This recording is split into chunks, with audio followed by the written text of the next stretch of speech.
అందరికీ నమస్కారం అండి. ఆర్కే గారి మరణం గురించి ఒక వార్త చెప్పాలి. అందరూ అతను పోలీస్ ఎన్కౌంటర్లో మరణించిందని చాలామందికి ఒక అనుమానం ఉండేది ఎప్పటి నుంచో.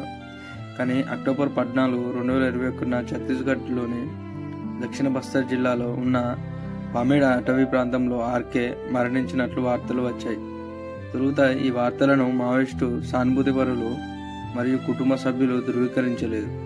దీనివల్ల కొంత గందరగోళం కూడా ఏర్పడింది.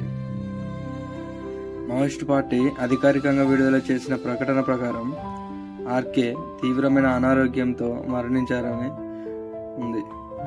ఆయన కిడ్నీ సంబంధిత వ్యాధులతో బాధపడుతున్నారని, అడవిలోనే ఆయనకు డయాలసిస్ వంటి చికిత్సలు కూడా అందించడానికి ప్రయత్నించినప్పటికీ ఫలితం లేకపోయిందని పార్టీ పేర్కొంది. మరోవైపు ఆయన కోవిడ్-19 అనంతర అనారోగ్య సమస్యలతో కూడా ఇబ్బంది పడ్డారని కొన్ని కథనాలు వచ్చాయి.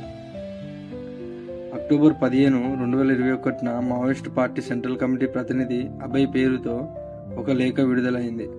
అందులో ఆర్కే మరణాన్ని అధికారికంగా ధృవీకరించారు.